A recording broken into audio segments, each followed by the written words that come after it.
ഈ മതവും ധർമ്മവും തമ്മിൽ എന്തെങ്കിലും ബന്ധമുണ്ട്?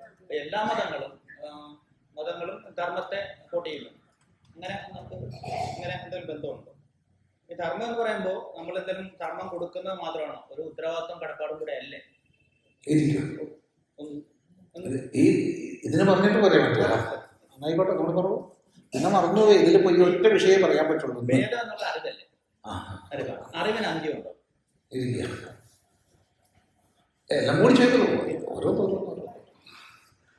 അത് എഴുതിയാണ് തന്നാൽ ക്രമപ്രകാരം പറഞ്ഞോളാം. നാളെ എഴുതുന്നുള്ളൂ. ഒന്നിപ്പോ സമയം 3 മിനിറ്റ്. ഒന്നാമത്തെ വിഷയം ധർമ്മവും മതവും എന്ന് പറയുമ്പോൾ, ധർമ്മം ഈ പ്രപഞ്ച വ്യവസ്ഥയാണ്. ധർമ്മം ഈ പ്രപഞ്ച താളമാണ്. അണുകണം മുതൽ അനന്തകോടി ബ്രഹ്മാണ്ടം വരെ എല്ലാത്തിനെയും ചേർത്ത് കോർത്ത് നിർത്തുന്ന താളമാണ്, വ്യവസ്ഥയാണ് ധർമ്മം. ആ ധർമ്മത്തെ തിരിച്ചറിഞ്ഞ് ജീവിക്കലാണ് ധാർമ്മിക ജീവിതം. പലപ്പോഴും ധർമ്മത്തെ മതമെന്ന് തെറ്റിദ്ധരിക്കും. ഒരു ബന്ധവുമില്ല ധർമ്മവും മതവും തമ്മിൽ. ഇല്ലെന്ന് മാത്രമല്ല, വിരുദ്ധമാണ്. ധർമ്മവ്യവസ്ഥയെ നശിപ്പിക്കുന്നത് മതങ്ങളാണെന്ന് പറയാം. ധർമ്മവ്യവസ്ഥയെ നശിപ്പിക്കുന്നത് മതങ്ങളാണെന്ന് പറയാം. എങ്ങനെ പറയാം? നോക്കൂ, ധർമ്മവ്യവസ്ഥയുടെ സ്വഭാവം വൈവിധ്യപൂർണമായ എല്ലാം ഒത്തുചേർന്ന് സഹവസിക്കുന്ന, ഈ പ്രപഞ്ചം മുഴുവൻ ഒരു പക്ഷിക്കൂട് പോലെയാണ്. ഈ പ്രപഞ്ചം മുഴുവൻ ഒരു കുടുംബമാണ്. ഇതാണ് ധർമ്മത്തിന്റെ കാഴ്ചപ്പാട്. ഏതുപോലെ? വനം പോലെ. എന്താ വനത്തിന്റെ സ്വഭാവം?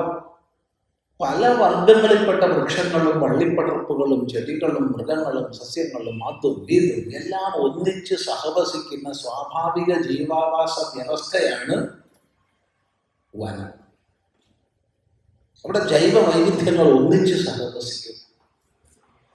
അതുകൊണ്ടത് ശീതളമാണ്, സുഖതമാണ്, സുന്ദരമാണ്, ശ്യാമളമാണ്. എന്നാൽ തോട്ടമോ? തോട്ടം ഒന്നിനു വേണ്ടി ഒന്ന് മാത്രം. തോട്ടക്കാരൻ വനത്തെ കണ്ടാൽ മരം മുറിച്ചു മാറ്റും. എല്ലാ മരങ്ങളെയും മുറിച്ചു മാറ്റും. എന്നിട്ട് ഭൂമി നിരപ്പാക്കും. എന്നിട്ട് തുല്യ അകലത്തിൽ കുഴിയെടുക്കും. എന്നിട്ട് അതിന് വൃക്ഷത്തൈ നടും. നനയ്ക്കും, വെള്ളം കൊടുക്കും, വളരാൻ സാഹചര്യം ഒരുക്കും. വർഷങ്ങൾ കൊണ്ട് പച്ച പിടിച്ച ഭാവം അവിടെ ഉണ്ടാവും. പക്ഷെ അത് കാടല്ല, അത് തോട്ടമാണ്, പ്ലാന്റേഷനാണ്. അവിടെ ഒന്ന് മാത്രമാണ് വിള, മറ്റെല്ലാം കളയാണ്. മറ്റെല്ലാം കള, ഒന്ന് മാത്രം വിള. ഇതാ ഒരു പുസ്തകം മാത്രം, ഇതാ ഒരു ദൈവം മാത്രം, ഇതാ ഒരു ദൈവപുത്രൻ മാത്രം, അഥവാ ഒരു ദൈവപ്രവാചകൻ മാത്രം, ഇതാ ഒരു വഴി മാത്രം, ഇതാ ഒരു ലക്ഷ്യം മാത്രം. മറ്റതെല്ലാം മാറ്റപ്പെടേണ്ടതാണ്. നീ നരകത്തിലേക്കാണ് പോവുക, അല്ലെങ്കിൽ നീ എൻ്റെ കൂടെ കൂടണം. നിൻ്റെത് ഉപേക്ഷിച്ച് എൻ്റെ കൂടെ കൂടണം. കാരണം ഒന്നിലേക്ക് വരണം. ഇതാണ് മതം, പ്ലാന്റേഷനാണ്.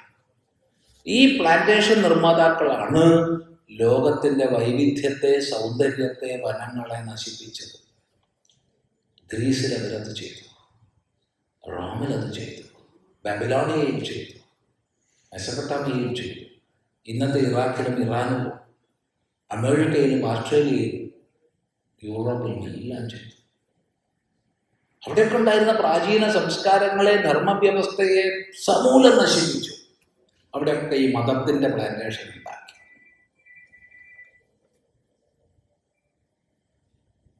അവിടെ ഒന്ന് വിളയും, മറ്റെല്ലാം കളയും.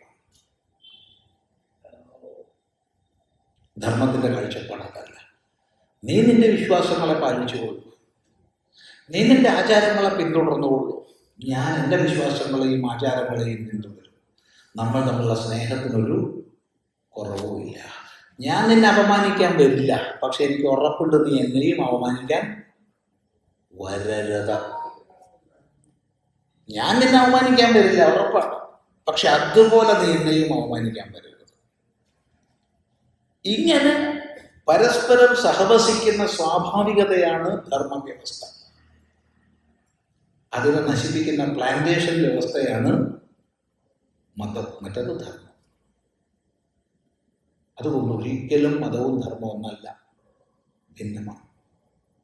തുടർന്ന് കുറേ ചോദ്യങ്ങൾ ചോദിച്ചു, അത് നമുക്ക് നാളെ ഉത്തരം പറയാം. ഏതായാലും വളരെ സന്തോഷം. നാളെ രാവിലെ കൃത്യസമയം 7 മണിക്ക് തുടങ്ങാം. ഓം ഭദ്രം കർണേഭിः ശൃണുയാമ ദേവാः ഭദ്രം പശ്യേമാക്ഷഭിർയജത്രാः സ്ഥിരൈരംഗൈസ്തുഷ്ടവാംസस्तनूभिः व्यशेम देवहितं यदायुः स्वस्ति न इन्द्रो वृद्धश्रवाः स्वस्ति न पूषा विश्ववेदाः स्वस्ति नः साक्ष्यो अरिष्टनेमि स्वस्ति नो बृहस्पतिर्दधातु। ओम शांति शांति शांति। ओम गुरुर्ब्रह्मा गुरुर्विष्णु गुरुर्देवो महेश्वरः गुरु साक्षात् परं ब्रह्म तस्मै श्री गुरवे नमः।